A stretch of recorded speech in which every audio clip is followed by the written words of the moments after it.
పొద్దున ఓ పాట పాడుకున్నా. రాజమండ్రి సమీపాన చిందిన నీ రక్తం, రక్కసి మూకల మార్పుకు మొరపెట్టును నిత్యం. చంపగలుగు వాడెవ్వడు నిజముగా నిన్ను, చంపగలుగు వాడెవ్వడు నిజముగా నిన్ను.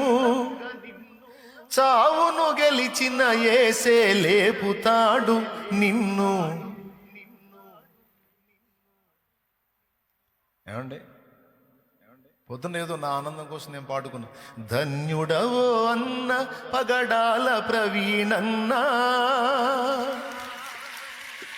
ధన్యుడవో అన్న పగడాల ప్రవీణన్న, దయామయుని హత సాక్షిగా ఒరిగినావన్న. ధన్యుడవో అన్న పగడాల ప్రవీణన్న, దయామయుని హత సాక్షిగా ఒరిగినావన్న. ఏమండి, గొప్ప గొప్ప సేవకులకు దక్కే ఈ భాగ్యం, హత సాక్షుల కవిలెలోన దక్కే నీకు స్థానం. పేతురన్న పౌలన్న నిలిచే ఆ వరుసలో, నీవు కూడా నిలిచేవు అన్నా ఇది సత్యం. నీవు కూడా నిలిచేవు అన్నా ఇది సత్యం. ధన్యుడవో అన్న పగడాల ప్రవీణన్న, దయామయుని హత సాక్షిగా ఒరిగినావన్న. ధన్యుడవో అన్న. దేవునికి స్తోత్రం. యేసుని వార్తను చాటగా పయనము చేస్తూ, యేసుని వార్తను చాటగా పయనము చేస్తూ, ఉన్మాదుల చేతులలో బలి అయిపోయావు.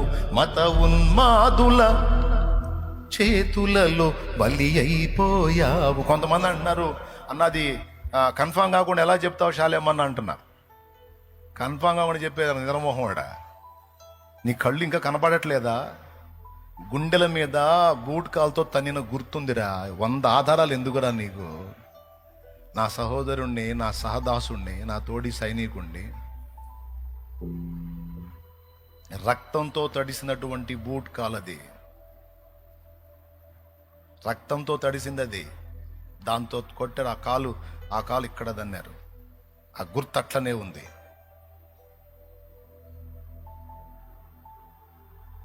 అరే, ఎన్ని బైక్ యాక్సిడెంట్లు చూడలేదు? అంత హైట్ నుంచి కిందకి పడ్డాడని ఇంత సేటు చెప్తున్నారు కదా.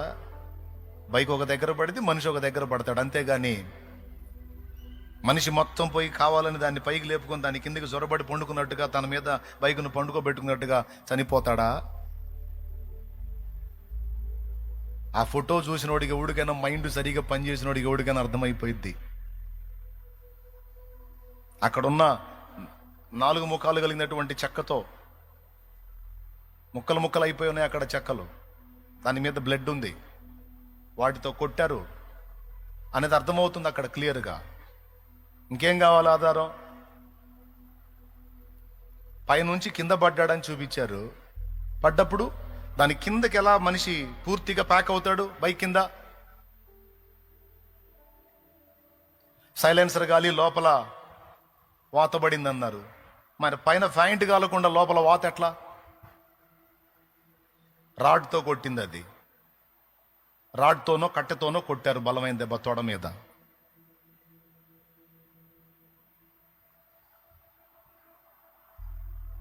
ముందే దాడి చేశారు. టోల్గేట్ దగ్గర హెడ్ లైట్ పగిలిపోయి ఉంది. సిగ్నల్ లైట్లు 2 పనిచేయట్లా. అవతల లైట్ కూడా లేదు. ఒక్క లైట్, యువతల పక్క ఉన్న లైట్ ఒక్కటే వెలుగుతూ ఉంది. పోలీసు వాళ్ళు చూపించిన సీసీ ఫుటేజ్లో బైకు పైనుంచి కిందికి దిగిపోతున్నట్టు దువ్వలేసినట్టు చూపించారు. దానికి హెడ్ లైట్ పగిలిపోయింది. ఈ బైకు కిందకి దిగేటప్పుడు లైట్ ఫోక్స్ కనపడుతుంది. ఎట్లొచ్చింది? అక్కడ పగిలిపోయిన హెడ్ లైట్ ఇక్కడ సృష్టించబడిందా? అప్పుడప్పుడు బుట్టి వెలిగి కిందకి దిగి దారి చూపించిందా? ఇదిగో దువ్వలేసింది, నేను ఇట్ట పడ్డానని.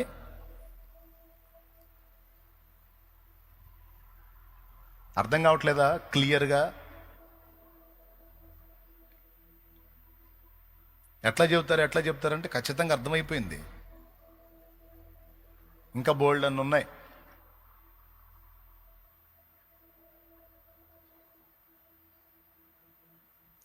వార్నింగ్ ఇచ్చిన వాళ్ళు ఏమని వార్నింగ్ ఇచ్చారు? నీ పెదాలను చీలుస్తావు, నీ నాలుగు కోసం అట్లా చేస్తా ఇట్లా చేస్తాను వార్నింగ్లు ఇచ్చారు. ఖచ్చితంగా పెదవి చీలుంది. కక్షతో కొట్టిన దెబ్బ కదా.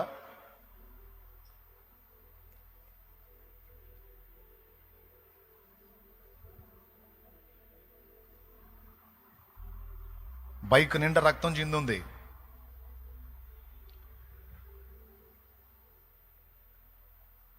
ఏదో వెహికల్ కొట్టిందంటే వెహికల్ కొట్టినప్పుడు మరి కనీసం బండి డ్యామేజ్ అవ్వాలిగా.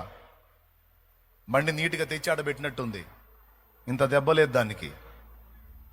తల తీసుకెళ్ళి దానికి పటా పొడిసినట్టు అర్థమవుతుంది అక్కడ.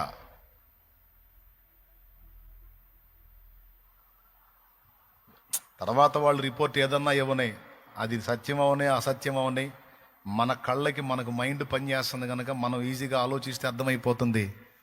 అతి దారుణంగా పట్టుకొని కొట్టి వాళ్ళ కక్ష తీర చిత్రవద చేసి ఆయన ప్రాణం తీశాడు. ఇది జరిగింది. కానీ ఇది ముందే చెప్పాడు ప్రభు, నా నామము నిమిత్తము జనులు మిమ్మల్ని హింసల పాలు చేసి చంపెదరు, అయినా మీరు భయపడకండి, మిమ్మల్ని చంపేవాడు ఎవడు లేడు, నేను తిరిగి లేపుతాను.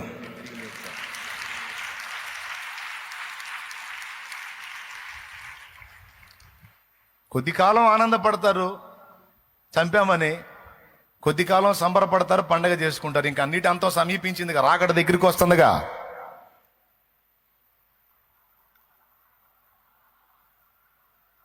నీతి గల న్యాయాధిపతి వస్తున్నాడుగా, యూదా గోత్రపు సింహమై వస్తున్నాడుగా.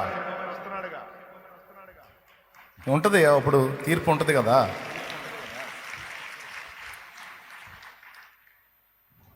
గ్రాహం స్టెయిన్స్ గారిని చంపారు. ఆయన ఇద్దరు పసిబిడ్డల్ని తీసుకెళ్లి తగలబడుతున్న వెహికల్లో విసిరి మరీ చంపారు. జరగలేదా? అసలు మన దగ్గర అసలు ఏమి ఇంతవరకు అలాంటిది ఏది జరగనట్టుగా కొంతమంది మాట్లాడుతూ ఉన్నారు. మత ఉన్మాదుల దుర్మార్గం. ఇక్కడ బొల్లాపల్లిలో సుబ్బరామని మంచం పట్టెతో తలం మోది మెదడంతా పిట్టగోడ మీద చింది పడేటట్టు చంపలేదా?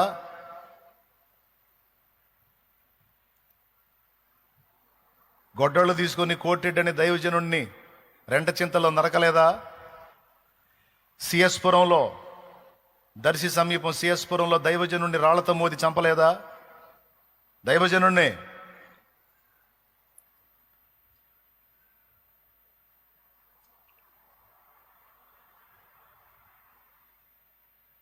కొత్తగాదిది. హతసాక్షుల పరంపర ఇంకా కొనసాగుతూనే ఉంది. హతసాక్షుల పరంపర ఇంకా కొనసాగుతూనే ఉంది. అయినా వెనకడిగేసేది లేదు, తగ్గేది లేదు. ఇంకా అంతకంతకు సువార్త జ్వాలా సమన్వితమై ప్రజ్వరిల్లుతానే ఉంటది తప్ప అది ఆగదు. దాన్ని ఆపటం ఎవడి వల్ల కాదు. ఒక ప్రవీణ్ణి పొట్టన పెట్టుకుంటే అంతటితో ఆగిపోదు. 1000 మంది ప్రవీణ్ణులు లెగుస్తారు, లేపుతాడు నా దేవుడు. హల్లెలూయా. 1000 మందిని లేపగలడు నా దేవుడు శూరుడు.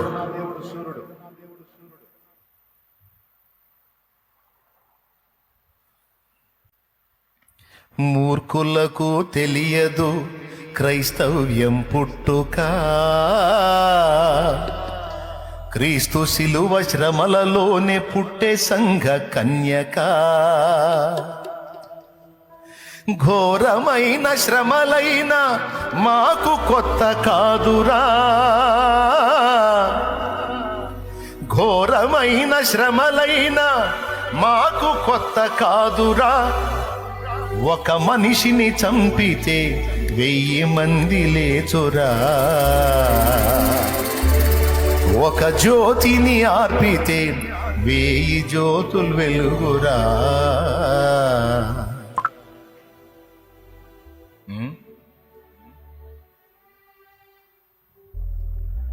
వేట కుక్కల్లాగా పొంచి ఉంటారు సాతాను సంబంధులు.